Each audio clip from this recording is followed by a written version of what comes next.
Really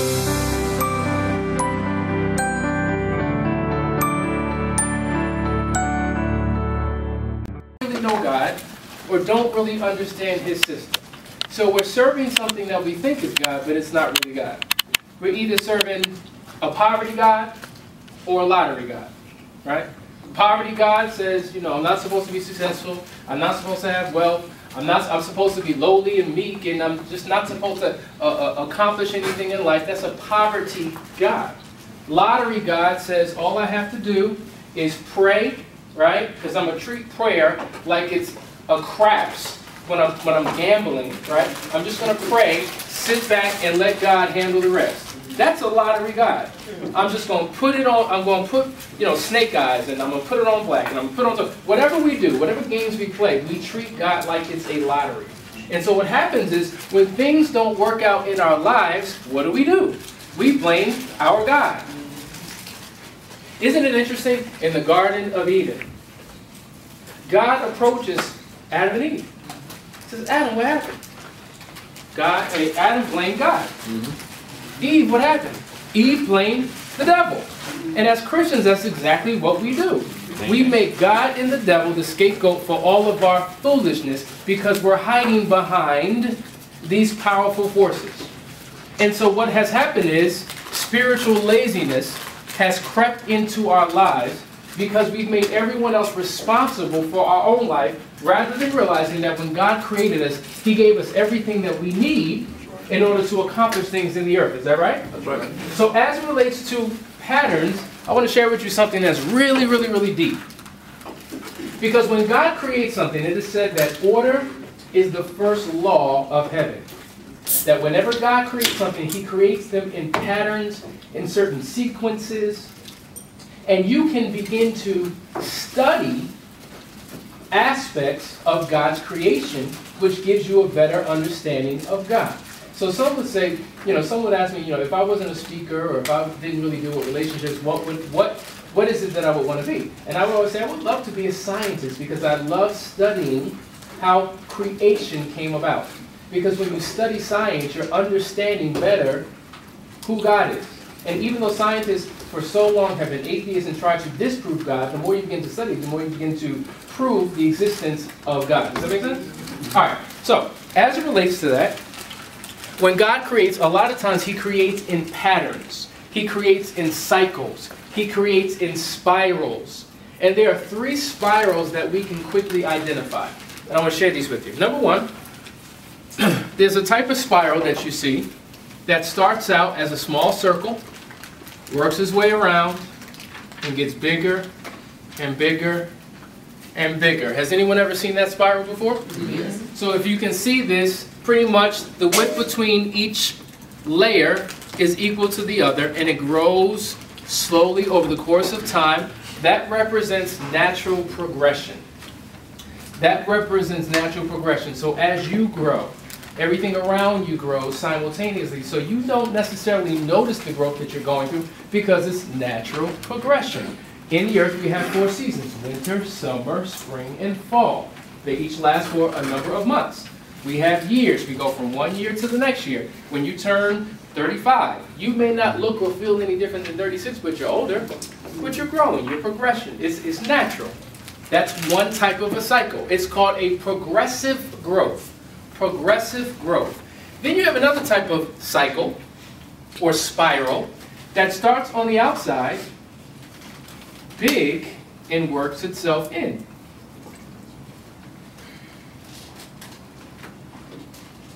Have you ever seen that? Talk to me somebody. Yeah. That is called an inverted spiral. That represents regression. That represents slow death. That represents things going backwards. That represents ultimately things going out of control. Have you ever heard the term, my life is just spinning out of control? Yes. Have we experienced that in our lives? Yes. So from a marital perspective, we'd rather have progression than regression, right? Right. But there's a third spiral. And this is the spiral that many of us want to begin to operate in because it will allow us to experience significant change and transformation in our marriages. Now, there's something called the Fibonacci sequence. Okay? Anybody ever heard of that? Yes. Okay, the Fibonacci sequence was a man by the name of Leonardo Fibonacci, who in the 1500s, he was a mathematician. He was a scientist, and he studied numbers and mathematical equations. And there's this term called sacred geometry that some of you may have heard of. And he would study the patterns in the universe and things of that nature. And so as it relates to growth and progression, he's identified this pattern or cluster of numbers or sequences that appears in all of life's existence. So this Fibonacci sequence can be found in, let's say, a sunflower. It can be found in a snail. It can be found in the bronchial tubes of your body. It can be found in your heart. It can be found in the shape of your ear. It can be found in the waves of a tide as the waves come in from the ocean. It can be found in the galaxy of the universe. It's found everywhere you go. And because of this particular pattern that can be found everywhere, it has been termed the fingerprint of God, representing his creation. Now, Fibonacci sequence operates like this. Starts out small, gets bigger, and bigger, and bigger. Have you ever seen a spiral like that? Looks like a snail. Looks like a snail. Perfect example. Looks like a snail. That's the Fibonacci sequence. Now, in terms of a numerical code, this is how the formula is calculated.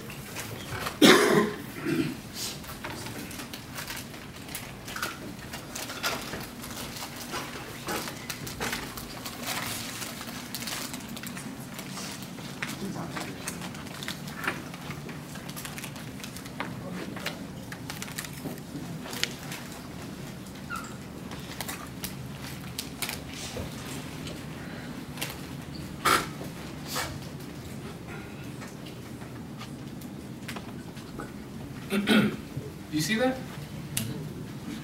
Okay, so what does this mean? This particular spiral represents what we call exponential growth, where you take leaps forward.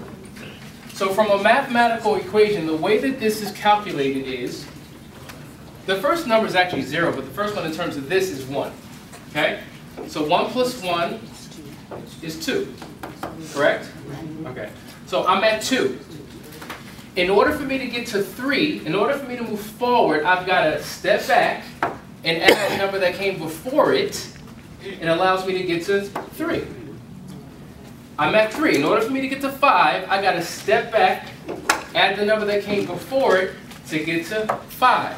Are you following me? Yes. To get to 8, I got to go back. It gets me to 8. Now I'm at 8. I've got to go back, and I leap forward into 13. To get to the next digit, I've got to go back, I leap forward, and so with every leap, it's a larger leap. But it requires that I go back to leap forward. Have you ever heard the expression, sometimes you got to take 2 steps back to take 3 steps forward? Well, what does that mean? As relates to your marriage, stepping back means stepping back and reflecting, going back into reflection, and properly evaluating what has taken place in your marriage, right? And adding new knowledge and new skill to your present life so that you can leap forward into your marriage. So if you have problems in the area of your communication, sometimes it's good to step outside of yourself, to step back and reflect on all the problems and situations that are going on, figure out what new skill, what new knowledge you can add to yourself, begin to work it so you can leap forward. This can apply to communication. This can apply to sexuality. This can apply to finances. This can apply to every area of your personal life, your marital life, your occupational life, your educational life. This is called the law of promotion. You can, in essence, be promoted in your marriage. How many of you would love to be promoted on your job? So let's be practical for a second. What would be a good strategy to be promoted on your job? high performance. I mean, going above and beyond. Maybe Call of Duty. I mean. Okay. Get to know the person who's doing the hiring. Okay. Get into Okay, get into it with the person who's, okay. What else? Extra training, I'm sorry. Go ahead. Extra training. Extra training. Good stewardship. Good stewardship. creativity. Creativity. Any one more? Huh? Attendance and punctuality. Attendance and punctuality. Okay. Gotta be there. Okay, gotta be there, that's true. So, law of promotion on your job. I heard everything was correct, but in the context of which we're speaking, I heard get more training, good stewardship. Somebody I think mentioned education or something like that in your current position. There's a scripture in the Bible that says, if you're faithful over the few, over the little things, I'll make you ruler over what? Many. Over many, over much. So in order for you to elevate to another level, it's not just having the desire to do it.